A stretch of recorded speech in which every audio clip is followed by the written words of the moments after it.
to call to order the Community Planning Committee meeting of Monday, January 15th, 2024.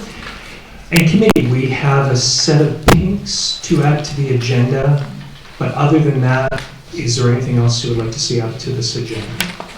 Can I have a motion to approve the agenda? Mayor Little, seconded by Councillor Epp, and all in favor? Thanks very much. Carried. We have no presentations, and I would like to now public participation. And as you approach the mic, please say your name and the street you live on, and you've got 4 minutes. Please. Pattie, Whitehouse, Rocky Point Road. And speaking as the chair of the Dogs in Metchosin Working Group, a few months ago, the council gave us direction to consider to begin the education campaign that we had recommended, and I wanted to give you a quick verbal update on that.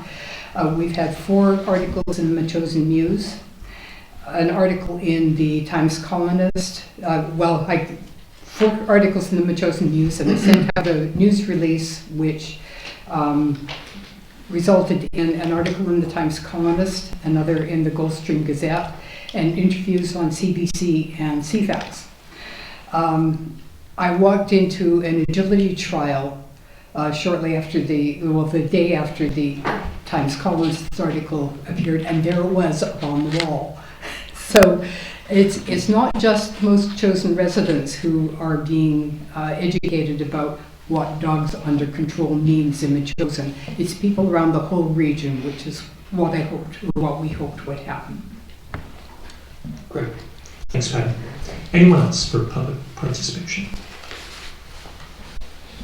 Good evening, Avril Yocum. I'd like to address the PTASC's recommendation for the end of Windfall to be designated as a trail, and I'd like to comment that while PTASC is very successful in developing small neighborhood trails that service all Metchosin, these trails can be maintained without overtaxing our volunteers and budget. I applaud this. Larger trails, including roadside trails, are taxing our public works crew, which has had its budget cut. Trails don't maintain themselves. So should we continue to provide more? Currently, the Windfall Moreland Walpole Loop already provides a shortcut for neighborhood access to and from the Galloping Goose by way of the trail off Moreland. I requested a public participation at the Parks and Rec Committee in 2007, which I've attached. I sent out an email very late, so I've got copies here too, to remove Windfall Road from the master plan.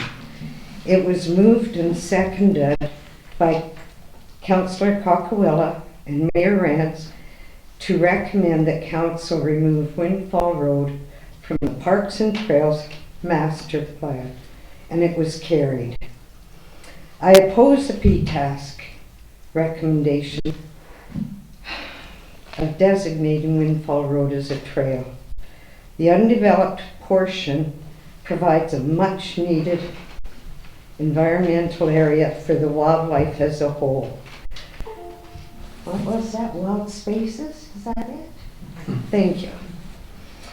We have come a long, long way now, recognizing the inevitable damages to the environment when disturbing natural areas.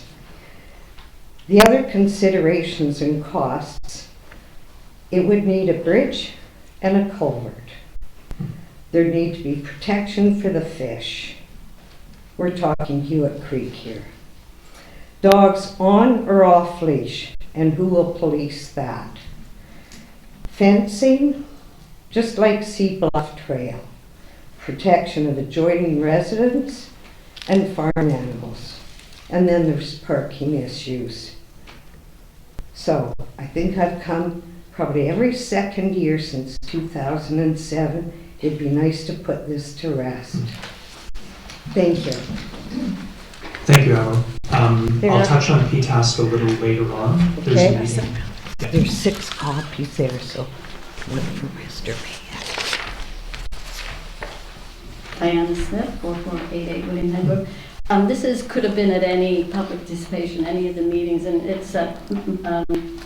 I'm just confused. At the last meeting I was at in December, there was a bit of a tense back and forth about whether the interim CEO should be seated at the table, and I remember Councillor Gray read out a bylaw that said the CAO should be seated at the table, and I notice our new CAO isn't, and I'm not sure if it doesn't happen at these meetings, it just happens at council meetings, but apparently I talked to Pattie and he wasn't seated at the table, so I'm just confused. Go ahead. Sure. The bylaw refers to the parliamentarian and the secretary, and at the moment, Mr. Pyatt's the CAO, but is yet to be appointed as the corporate officer. When that happens, I expect he'd be at the table. Okay.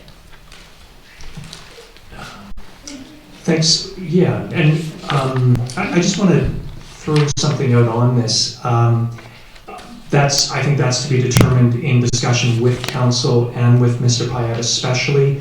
It is not common, as I understand, to have the CAO right beside the mayor, the chair of the meeting. I'm happy to work with Mr. Pyatt and the rest of council to figure out the best way of approaching seating in a consistent manner and making sure that we have access to Mr. Pyatt if we have a question or a line of inquiry. So we'll get there. So thank you very much.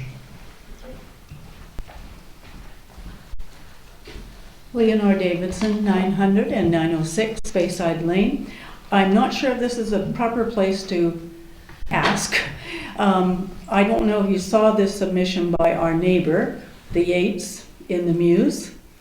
And I don't know if you would like to have a copy of that. I'm sure you all read it, to do with negotiations of planning and such, and our situation where we gave an eighth of Metchosin away, and what happened to him just recently for Christmas. And we also received a letter like that too for Christmas, and we are being sued again because of trespassing on a public road, which is now designated as an actual public road by everybody. And we also have received a letter from the Ministry of Indigenous Affairs about secret negotiations for our property. It will all be kept secret, and there is this all going on in British Columbia, which falls in with Mr. Yates's situation as well. So all this secret stuff, you sort of say, that's ridiculous. If you just sell your property, we'll keep it a secret from everyone until the actual negotiations for the treaties are finished. So you could buy a property and find out you're right in the middle of nowhere land. At least we have the documents. And we do have the documents, and they've now been submitted to court as well. But we all are on that same area of Metchosin. And we would like to make sure that you all back us up, because we have to all been there 77 years. And the Yates have been there longer than us. So just like to bring that to your attention. Thank you. Thank you, Leonore. Anyone else for public participation?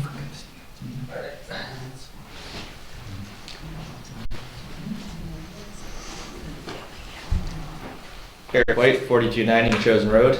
At the last council meeting, I heard Councillor Shukin referring to the province's new bill, Bill 44. I think it's important that the council starts a dialogue with the province, because there's a discrepancy in the wording of especially the information package that was handed out and the actual legislation itself. And that comes down to just a single word of or. Councillor Shukin was reading it as and. Basically, it's 481.4 of the legislation, and it says land that is not connected to water or sewer provided as a service by the municipality will be exempt. So it's just important that the word or refers to water or sewer, and Metchosin has water provided as a service. So that will make us fall under that bylaw, and it's super important that we have the dialogue to make sure that we know, is it and or, just to make sure we're dotting our i's and crossing our t's as a municipality. Thank you. Thank you, Mr. White. I want to just clarify one thing. What came out at the beginning of December was the provincial policy manual related to Bill 44. Yeah. And it does do a pretty good job in clarifying that it means both. Okay. And both have to be in place, not just one, and if the other one is not in place, you can go and develop triplexes, fourplexes, sixplexes, or whatever. Yeah. So you do require both services, sewer and water, to have the bill apply to you in terms of small-scale multi-unit homes. I've got the policy manual here. You can look it up and have a look. So. But it's the actual legislation wording, and that's the important part. The policy manual is just a policy. It's the wording when it'll come down to when that's what applies, and not the policy manual. So it's important to make sure that the dialogue between the province and the council happens to make sure that wording is super clear and be like, oh, is it an and or an or, and okay. Have a dialogue. We will be getting more information from the province, but I take your point, so thank you. Surprise. Beth Bacon, I'm a Metchosin resident, and I've used more than my share of your time, so I'm going to make this very short. I've got 2 submissions in to you, and one is saying that I really support Councillor Shukin's groundwater resolution for the Association of Vancouver Island Coastal Communities, and I hope everybody supports that. And we've got a good batting average with getting resolutions passed, so I'm very proud of our councillors for doing that. And the other, I've sent you something quite long that I won't read out, about our aquifer. You can say it all when you say it in rhyme, so I'll just skip to the poem. So there's a lot of blah, blah, blah, 10 points and another 7 points or something like that. I hope you've read it, but here is my short rhyme on our aquifer called Too Many Straws. Are there too many straws in the aquifer? Does anyone really know? We can't take water for granted. How do we maintain the flow? Let's start with doing some research that maps Aquifer 606. How are the present wells doing? Is there anything we can fix? Will development threaten existing wells? What's the effect of adding more straws? Are we prepared for future drought? Are we protected by our bylaws? That says it all. Thank you.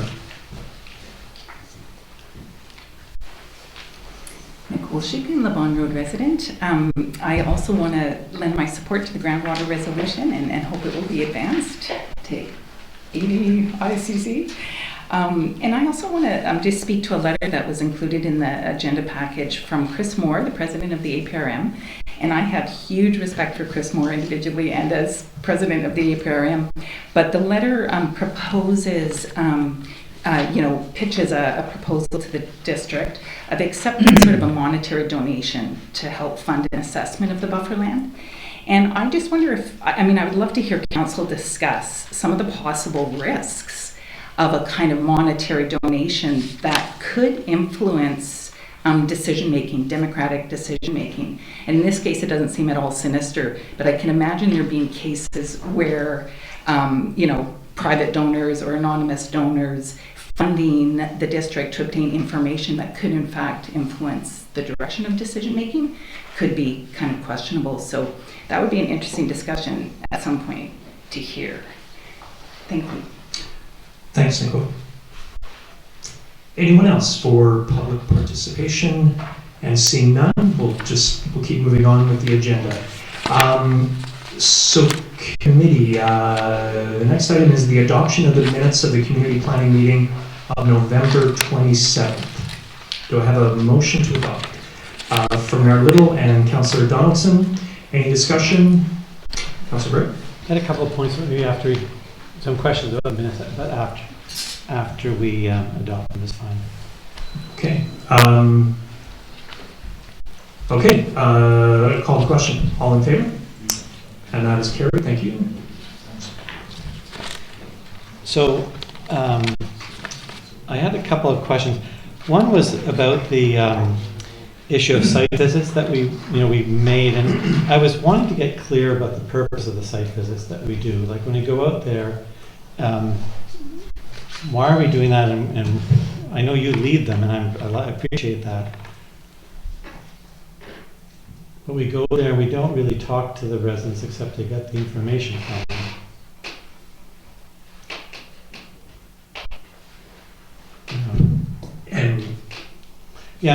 So we take the good care to be, we don't really enter into discussions or whatever, we all go together. Yeah. But a couple of site visits we haven't all attended together, and I wonder if we're defeating our purposes, and whether we shouldn't make an agreement that if we schedule one, we hold them. If people can't go together, then we don't go.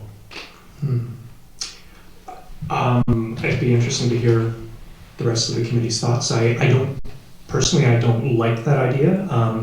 Because there are times when we may all be able to make it one day and then not, for various reasons. I found the site visits really helpful myself in terms of situating a proposal that is just 2D for us, and you get there and it's very much 3D. And sometimes you get a chance to meet the property owners and you get a sense of the tangibility to them. That can be a bit of a challenge though, because we're thinking about the broader implications of our decisions, but I'm in favor of the way the site visits have gone, and Councillor Donaldson. Yeah, I would say that they're an asset. It's so much different than just looking at a map on a piece of paper. Get out from behind our desk, get out there, see what it looks like, what the lay of the land is. I prefer to be more informed. The staff do a great job of coordinating us all getting out. There are those one-offs that we've had a few times where people are either a little bit later or they've arranged with the proponent to maybe meet at a different time or whatever. And they don't happen that often, and I think that it's been working fine. I get a lot out of it. It helps me to make a better decision for our community.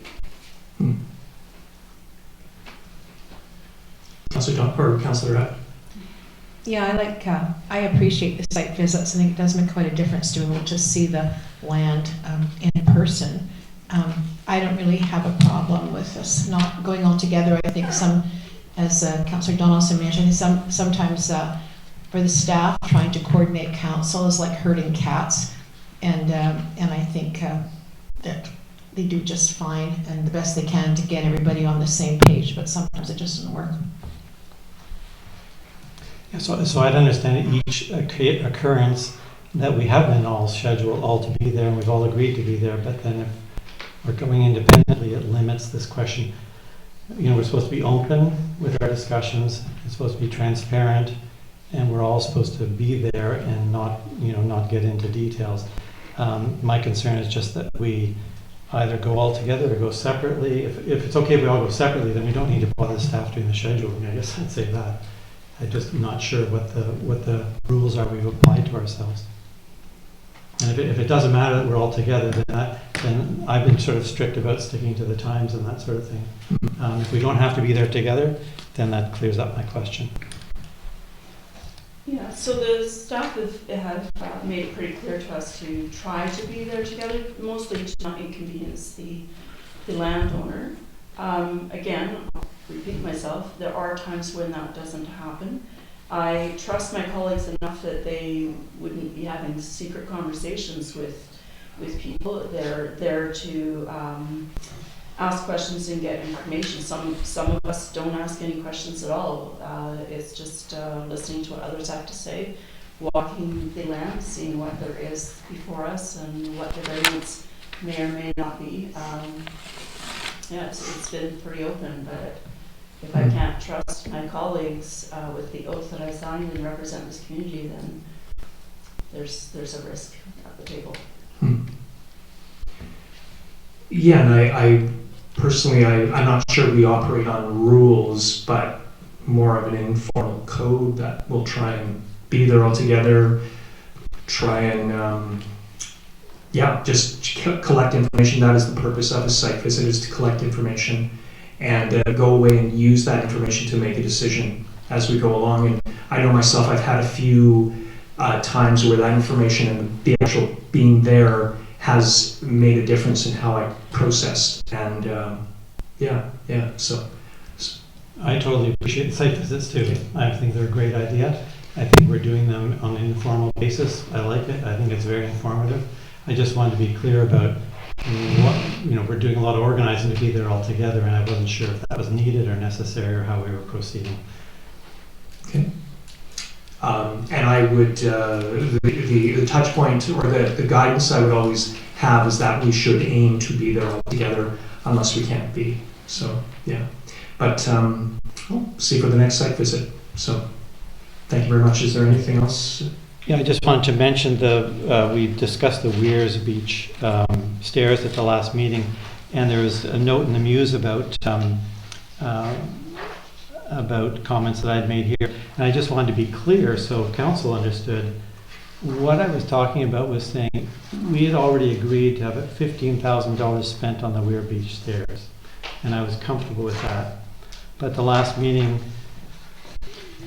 it sounded like the council was thinking maybe $50,000 for the stairs there. And that's when I said, if we're going to spend $50,000, I think we're better to close the trail. I just don't think we can afford that. And so I just want to make that clear to council tonight. I'm in support of building those stairs, just not a price tag of $50,000. Okay. No, and we had some recent correspondence today from a resident and another. I've taken phone calls about what the status of the Weir Beach stairs are. And just, again, for maybe even Mr. Payette's sake, so we got our report from the engineer, I think it was in February of 2023. We took our time to make a decision, but one of the reasons why we did that is we did a number of site visits with the Parks and Trails Advisory Committee and also our municipal engineer as well to look at what the options are. So we came back, PTASC had a recommendation that was brought to this committee and then it went to council. And based on that, we did recommend the more rustic, natural option of $15,000. What came up, of course, is concern about liability. And I will express disappointment that that question came up so late in the process, because we made that decision, I believe it was in May, June or something like that, and there was nothing that came until, I think it was November, early November or something. So, and no work can be done and no deeper consideration. So what I understand is that there will be a new engineer's report or some type of report back that will allow us to, I think more than anything, look at the question of liability and how real it is and what other options we can do to address that. And it may come down to signage, maybe, or a further assessment about what the real risk is. So, and that it would be great to see if we could have that report, again, not to put more on staff, but before the current quarter is closed out, ideally. So, but great. Thanks very much. Thank you. Okay, the next item is the receipt of minutes from the PTASC meeting of November 21st. And before I ask for a motion to receipt, I just wanted to flag a few things. So we actually discussed these minutes at the November 27th planning meeting. PTASC had met on the 21st. One of the highlights of the meeting was there was frustration expressed by the PTASC members in terms of the engagement they were having with staff and council. And toward that, there was a request to have a joint council PTASC meeting. Now we understand that that meeting has been scheduled for February 20th, which is the day of the regular PTASC meeting. So it's the third Tuesday of the month. So that's in our calendars now. And one of the things from that meeting is PTASC formed a subcommittee to look at the potential of a roadside trail on Duke Road East. And so the committee is working on a feasibility study. That is our first step. Is it feasible based on technical constraints and budget and just some of the traffic safety issues? So that'll be coming over the next few weeks here. The goal is actually to have maybe the first draft done by February 20th. I should mention the committee has actually met with the neighborhood group a number of times now. There's a lot of work that's been put in. There's a full spreadsheet with the adjacent properties and some of the technical issues. So it's a remarkably organized group, and we'll see what the feasibility study says. That will be done by PTASC. We'll of course get input from the neighborhood group, but it'll come to this committee for more input at that time. Okay, and so with that, and I should mention that PTASC is meeting tomorrow night at 7 o'clock. So, and with that, could I have a motion to receive the minutes? Moved by Councillor Gray, seconded by Councillor Donaldson. Thank you, and all in favor? Yes, it's carried. Some comments. Oh, sorry. Because there were some comments came up at public participation. Okay, I'm going to hold on that vote. So, okay, thank you.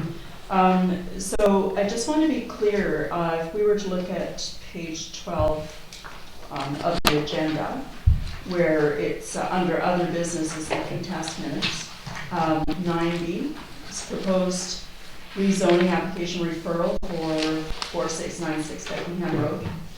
There are, when we look at the maps, we will see Windfall Road, which is actually a road where people live on, and it comes to a dead end. It comes to a dead end. There's properties all around. There is an easement that actually will go up to Gold Street, Goose Trail. Okay. When we look at the map for the Beckingham development, across the trail there's also an easement for Windfall.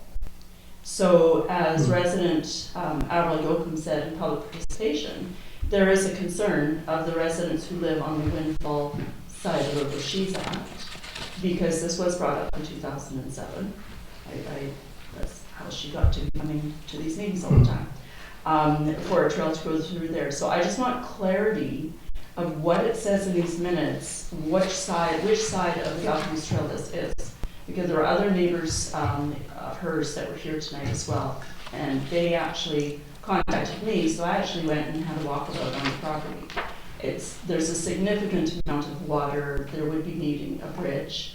The high water mark is quite high up. So if we have another atmospheric river, that bridge, the footpath bridge, would be underwater. But it just needs to be clarification for these residents that are inquiring, which side of Goose Trail are we talking about here? Okay.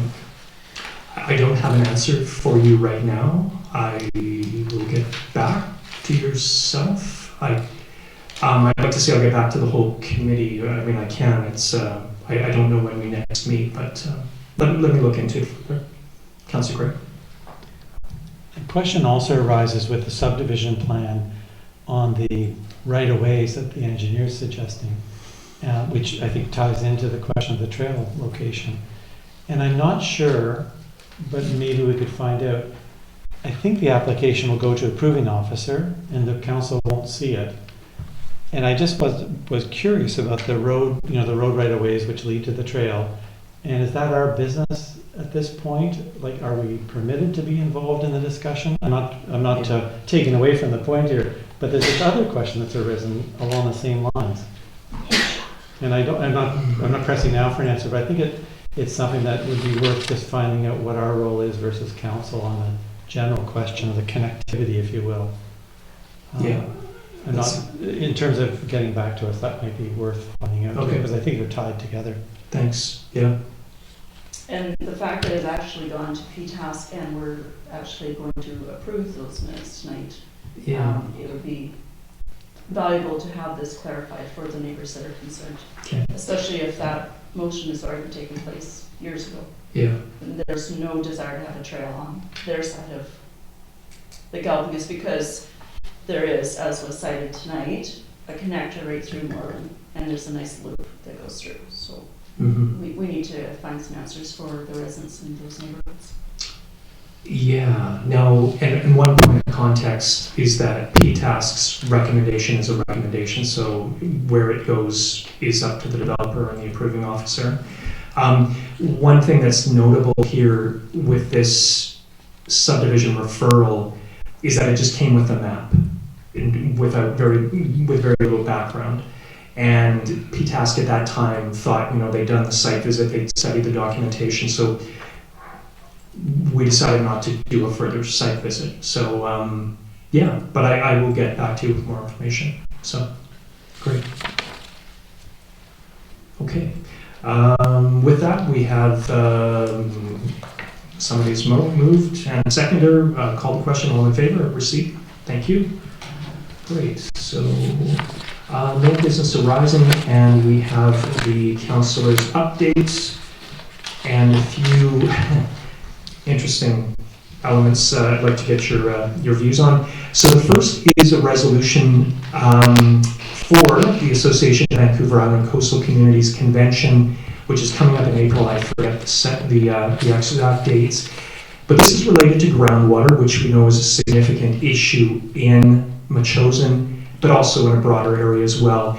Now, the inspiration for the motion is in regards to Aquifer 606, and inspired again by the health and viability of Aquifer 606. But this is an issue that is underway across the province as well. And I get that from conversations I had with people at UBCM at the convention there. And what's striking is that stories and evidence from people in this region say the aquifer is diminishing quite significantly year over year. So for example, in my area, people whose wells have never gone dry are now going dry. Apparently in East Souk, if you were on a well this summer, you were getting trucked water. There were very few exceptions. So we know that's happening. And again, I worked to look at how some of the other communities on Vancouver Island are dealing with this. What's interesting is some have a key thing with the resolutions is having more observation wells, reading and working toward understanding the viability of Aquifer 606. And as you look at the observation well network across the island, mid-island there seems to be a fairly robust, suite of or array of observation wells. As you get further up north, very few. Quadra Island, where many people are on wells, there's only one. So I think this is an issue that actually resonates with the island communities, but also broader as well. And so essentially, the motion calls for more work by the provincial government to identify high-risk aquifers, more resources for the province's observation well network, reporting on high-risk aquifers, and a funding program to support local monitoring of resources. So, and I don't know if folks want me to, you've got the resolution on page 15, and I don't think I need to read it out. But any comments from the committee? Thank you for doing this. There's great value in it, like you say, not just for our own community, but the adjacent ones and throughout the island for sure. We've talked about a little bit earlier tonight with the heat, extreme heat plan that, there's more drought, there's less water, there's all sorts of different risks and concerns. So these types of resolutions are generally well debated and well received at AVICC. It's a pretty exciting vocal group that then move these sorts of things up to UBCM. I certainly will support this resolution. I also want to add to that Mary Little and I have met with CAO Ted Robbins of CRD Water and General Manager of the Integrated Water System, Alicia Fraser, and I can't remember the other fellow's name, it'll come to me, but one of the engineers, and we talked about the concerns that our residents here that are losing water, like yourself, actually 3 of you at the table here, whose wells are at risk with less and less water. So I've contacted Councillor Gordon of the Highlands, who also is the chair of both commissions, and he did a presentation last summer that several of us in the community did attend, and I'm organizing a Water Day presentation on the 28th in the chambers here. It'll be open to the public. He will come and talk about that, and I'm hopeful that we'll get a lot of of our own residents with wells with lots of questions. And there may be even a follow-up to that as to what are some options to get water to our residents. It'll be very, very costly to get piped water in, but there are other options to be explored.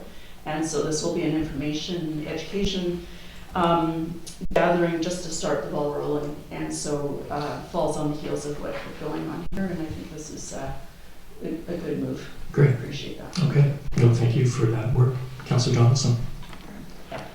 Councillor, I'm Sorry, I answered almost anything at this point. Yeah. I just, I don't know how you want to word this, but I'll put forward the motion that we move forward with the resolution for groundwater protection to the AVICC this spring. Okay, moved by Councillor Epp and seconded by Councillor Donaldson. Any comments at all? Councillor Gray. Yeah, just to mention one other intensifying activity under the third whereas would be farming. It's another high user of water. I guess Bilston Creek is currently a high-risk aquifer. Am I correct about that? One more time. Bilston Creek is a high-risk aquifer at the moment. It's classified as a high-risk aquifer.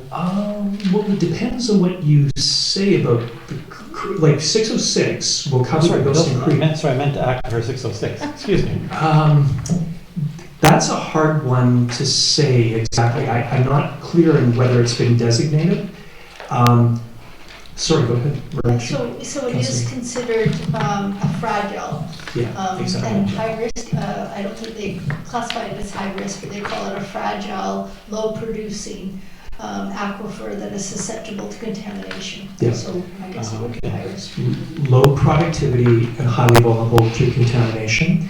And the one thing I forgot to add to this package were the graphs that monitor 606. They're available on the website. They are showing a drop year over year, and particularly, it's only the raw data, but it's a significant decline over the last 12 to 16 months. Mm-hmm. So it's Yeah, I guess that's the language I'd heard before. I knew it was a problematic aquifer. Yeah. I think there's two other aquifers in Metchosin, but maybe this isn't specific to that aquifer, it's general, and I like that. Yeah. I just wanted to point out, when I read it, I thought, great, but it's missing something. So this is monitoring, getting information. And I'm not pushing this, I just wondered if you folks have had more experience at the conventions. What about empowering local governments to restrain development in relation to aquifer and ecosystem health based on precautionary principle? Like right now, we're in a situation where, we've got all that information and it all just keeps going. Yeah. And I know it's provincially regulated and all of that, but there's something here about the precautionary principle. We're setting ourselves up for more and more development. I mean, it shows maybe not huge amount of development. We just have a few, to build out the last few places. But I'm not pushing an amendment for it. I'm just wondering if you want to think about that, or we could do something else, or maybe it just doesn't fit. You're just interested in monitoring, but there's something else here about action. No, that's a great point. I hesitate to add that, though. It may be too much. I just wanted to raise it, though. Now, part of point 3 in terms of developing regular reporting processes on the health and viability of aquifers is to provide more information or even update what we know. So, for example, there was a subdivision proposal that is still being entertained by the district, and we received information about how they were calculating the viability of wells. And there was a reference to the observation well on 606, as well as older wells and what they were producing at the time of testing, the proving water was done. And I think there were a number of us who raised concerns about whether that information is relevant at all. So the reporting, I think, will help councils make decisions. That's part of the goal of it.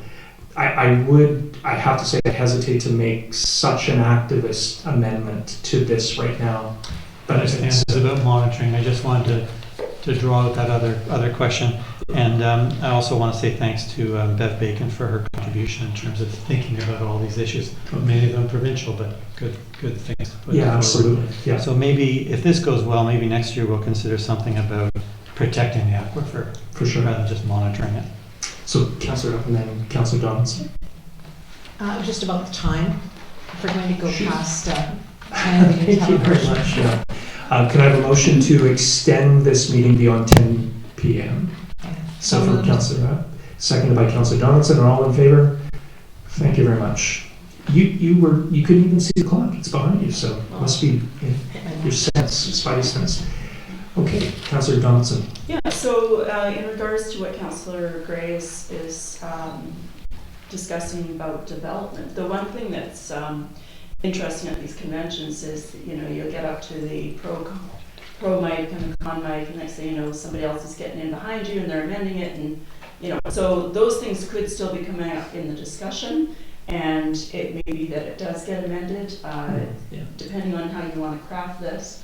And then once and I suspect this will be accepted, that's how positive I'm feeling about it. When it does go to UBCM, then you probably could push it out more without the development. Who knows? I don't know. I have to sort of feel what the flavor of it's going to be at this next convention, and see what buy-in you can get from the coastal communities. Okay. No, and that was a big learning for us all at last AVICC, because we had a resolution that was kind of cut and slashed a little bit to still survive somewhat intact, but yeah.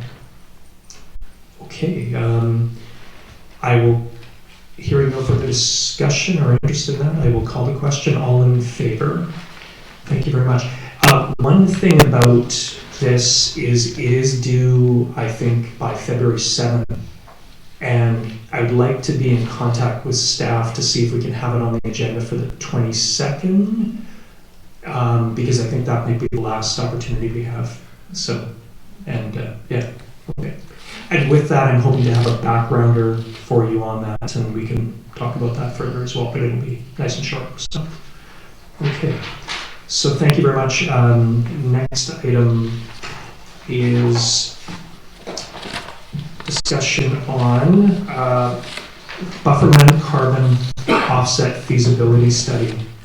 So when we did the public inputs meeting on the future of the bufferland, and this is on October 4th, the idea was brought forward by a resident about whether there was any potential of carbon credits through a voluntary carbon offset market,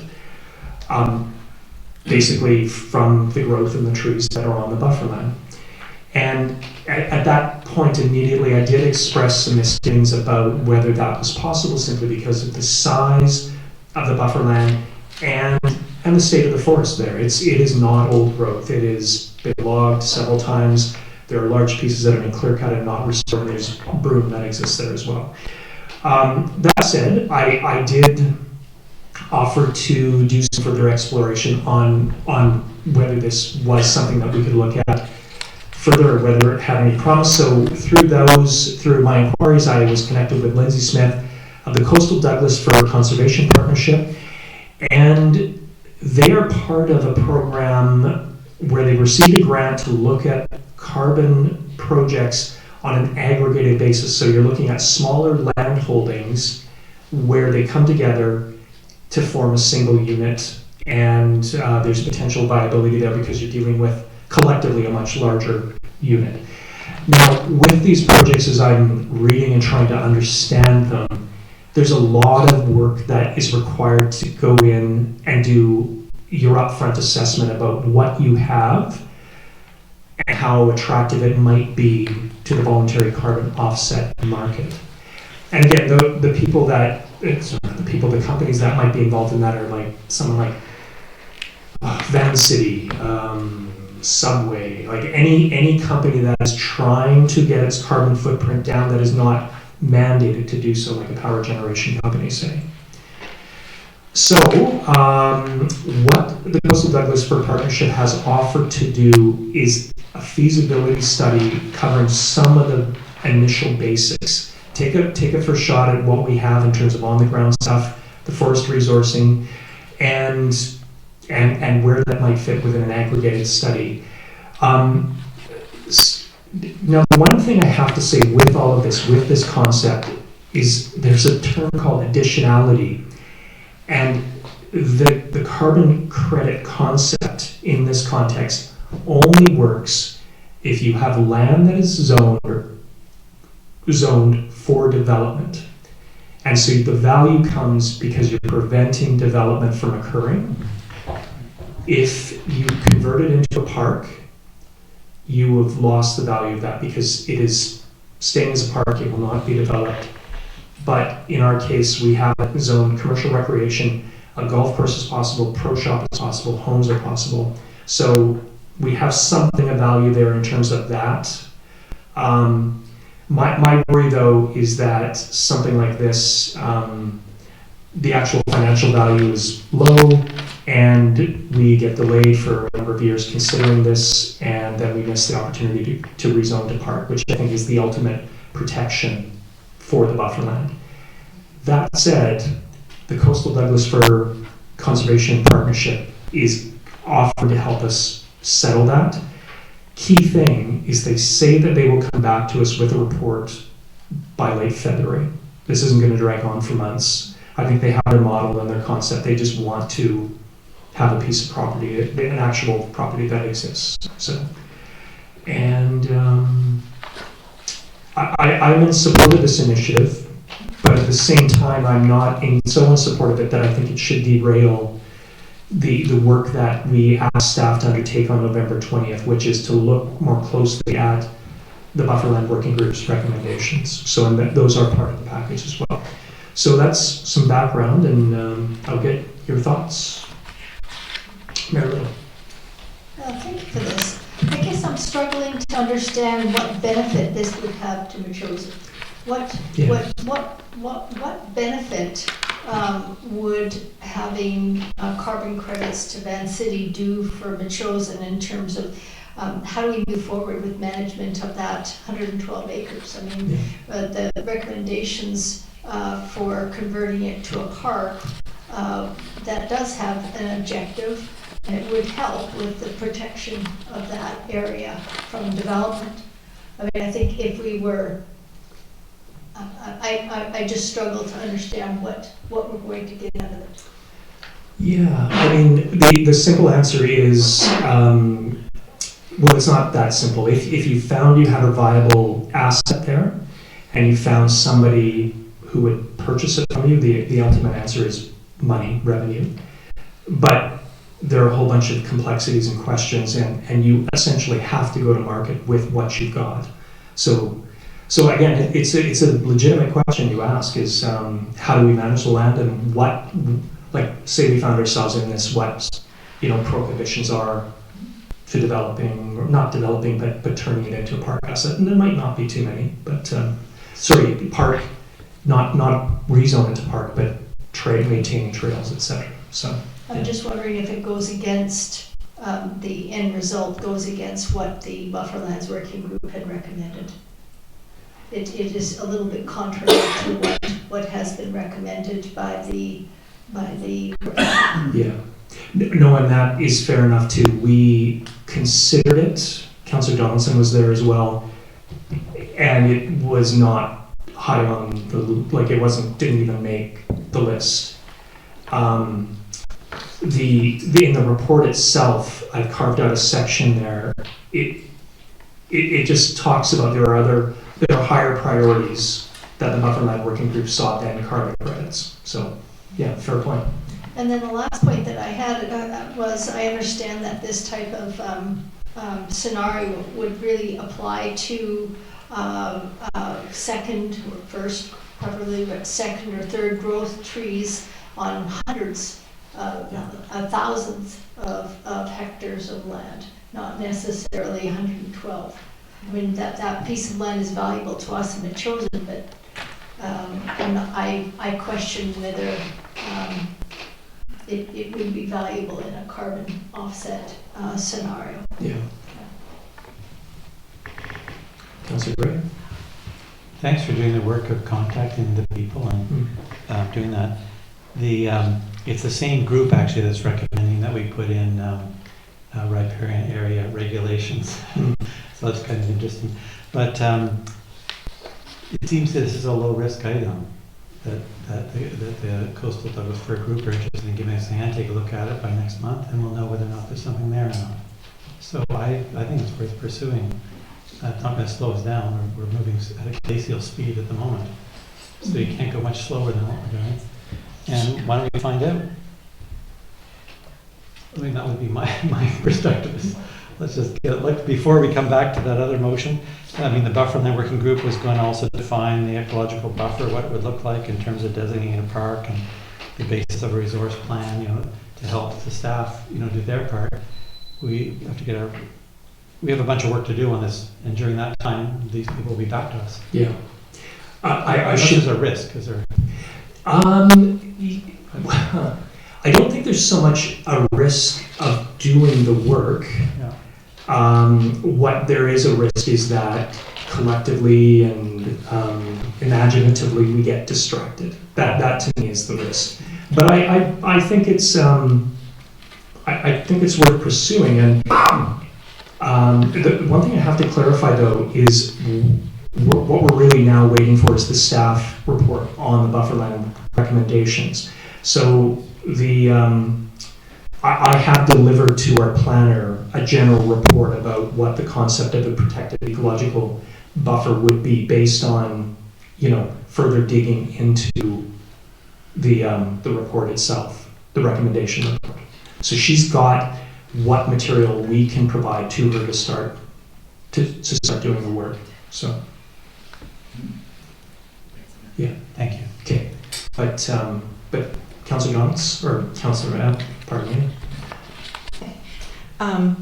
Yeah, I don't really think it is going to be that helpful for us for the buffer. I think just kind of in general, in the overall big picture, and it's not costing us anything. So I think that they really want to establish how aggregate carbon projects could work in communities with smaller areas of land. And so I think to their credit, it would be really good for just people in general, municipalities in general, to have some kind of criteria set up so that they would just know, just like we did, we wouldn't have to be going through this, sort of question and answer. We'd be able, there'd be something set up. We could just look at it and say, yes, we might qualify, no, we won't qualify, or it'd be good for us. So I think looking at the big picture, that it's would be good to have them go ahead and, we don't have to do anything with it after we get their report. Yeah. Okay. Councillor Donaldson, your views? Yeah, I don't see coming out of the buffer working group. This was something that definitely wasn't embraced. Having said that, in reading this and listening to what you're saying, is there a cost to us? No. Will it benefit us? Possibly not. But out of curiosity, is it going to hurt anything? It's more information. But does it open up the door for more than to come in? On other properties we have, or where that I don't know. There's unknowns. I don't know that there's a risk. So they're willing to do it. I don't think it'll change our staff report and what we've done so far with the working group. Yeah. I think that's pretty solid, our report. Okay. Thank you. Any other comments? Councillor Motion? Sure. That Please. planning committee recommend that council agree to enter a study on carbon offsetting feasibility with the Coastal Douglas Fir Conservation Partnership. Well said. Do we have a seconder? Councillor App seconds that. So further discussion. The one thing that just hit me this morning that we probably have to do is work out some form of agreement about information sharing. And my understanding though is that the Coastal Douglas Fir Partnership can basically use publicly available information. They'll probably walk through the buffer land. There's no requirement to get our permission for that. So, but there's probably some paperwork that we have to deal with as well. So, but great. Any other comments before we call the question? Councillor Donaldson. So how much staff time is this going to take? Well, it shouldn't take any. No. It's strictly this company? Yeah, exactly. Yeah. come to the table with initiatives that take no staff time. Magical. Yes. Awesome. Okay, so I will call the question. All in favor? And carried. Thank you so much. Great. And just a few more items on my update. Excuse me 1 second. I just will mention again, the next PTASK meeting is tomorrow night at 7, and that's about it. Thank you very much. That's the councillor's update. So next we go to correspondence, and on our correspondence package we have a number of items from Pattie Whitehouse in her role as the chair of the Dogs and Metchosin Working Group. And the nature of this is around the dog poop receptacles. And Ms. Whitehouse's correspondence is well received, and I confess I probably missed something here. In terms of understanding what the signs were intended to be once they were discussed. That said, I feel like there is a process element that we missed as a council on this, and particularly because of the cost that we've now become aware of in terms of managing those receptacles over a period of time. It's in the order of $27,000, and that it's almost a 1% tax increase for us. So given the weight of that, I think I would recommend and would like to seek a further discussion even at the Finance Committee about the viability of maintaining that.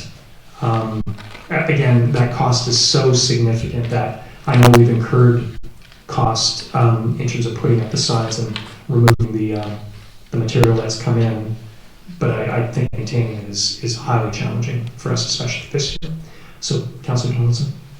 Yeah, I think for me, the part that was missing, and I'm basing it on what I've seen in the last term, when there were signs or educational programs or whatever, there was a full discussion at the table. And two examples of that were, and this is where the working group came out of, was the concerns of dogs and livestock on Still Meadow Farm. And there was a lot of dialogue, like say, at the table about the style of sign. There's different examples given, that sort of thing, costs, and the other one was Swanwick Farm, when there was problems with trespassing on private property and that sort of thing. So there was a lot of deliberation at the table, and so I guess that's where that was missed. And I don't know if that was. I expected it would happen. I was also on the dog working group, so I do remember the dialogue and the idea of leave no trace and receptacles and all sorts of different ideas that the group worked through. So for me, the part that was missing is getting quotes on these receptacles, as well as how much labor was going to be involved. And this is just winter costs. This cost could double come warmer months and more people out, and having to empty the receptacles more and more. So we've invested so far in the 2 receptacles with signage at $1,000 each approximately, and so the $27,000 is an estimate in the budget for the labor, because to collect it, we have to also dispose of it, and none of the garbage collecting companies will take it, so it means our staff has to go out to Parkland Road. So that's involved. CRD is not interested in a contract. That's not something they do, even though they're doing their own all along the Galapagos Trail and the beaches and parks that they do have here. So those are the 2 parts that were a little bit alarming. We will be discussing this at the budget special finance meeting on the 25th, because it is in the operating budget. And so I'll be looking at the committee for some feedback on that. So. It could be that we just do this as a trial basis and see how it goes. I don't know, but again, we will discuss that further at the budget table and see if we want to fork out that kind of money, and it's a significant sum. Yeah. Further comments? Councillor Gray? Great idea. I'm happy to discuss it at the finance. Perfect. Okay. Thanks very much. Last piece of correspondence is from Chris Moehr, President of the APRM. It's on page 35. We've had one public participation comment on this. Sorry. 35. Okay, so this is the letter requests an independent appraisal of the value of the bufferland. Now, this is an idea that was also heard at the final meeting of the Bufferland Working Group, the public input session. And I've since talked to I've talked to Ms. Moehr a number of times, and also other community members as well. I have to say, I do not see the rationale or the value of doing this right now, and I've asked for more information in terms of what it might be used for. The reason you go get an appraisal is you're likely going to sell all or part of your property. In terms of this context, the value of it is not so much for selling necessarily, but it's attracting further partners. And in terms of questions around that, I have not had anything near, to my mind, a satisfactory answer as to what it possibly could look like, or the value that it would come and what an appraisal would be. So I recognize we've had this letter and this idea, so I'm not seeing where it would go, but value your comments and your input, committee. Councillor Johnson. Yeah, this came up quite late in the working group. I believe it was presented from another resident along the same lines, or something like it, in the last public engagement or thereafter. And I'm like yourself, wondering what the purpose of it is to us. Why do we do this? But the first thing that comes to mind is what resident Ms. Schuken had mentioned, and for me it was optics of taking money from an organized lobbyist group. I think it's very generous. I think it's something they can actually do. They can do an appraisal on the land, I suspect. For whatever the benefit of that is. I don't know if we were to engage in starting to take large sums of money or donations or whatever. The optics of it alone are I'm uncertain about, but and the full purpose, I'm not clear, other than maybe partnerships with different conservation groups or something. Maybe I don't know. At this time, I don't know that we need to appraise it because we're not selling it. Yeah. Yet. The plan right now is It was pretty clear what the residents had said prior when it first came up for sale. Okay. They said push back.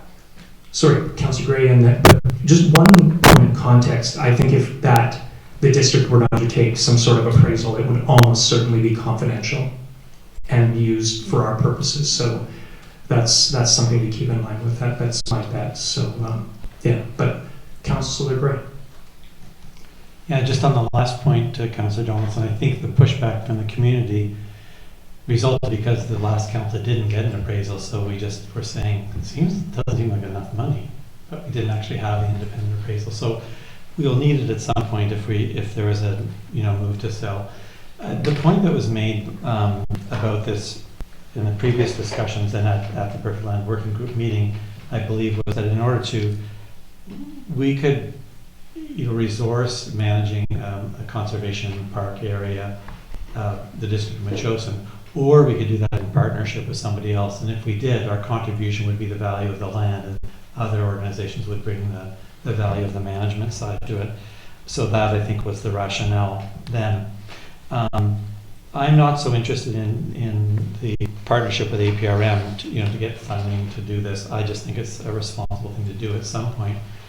When I'm looking at our budget, we started with 12.6 and 14 point something, now we're at 15%, tax increase sort of territory.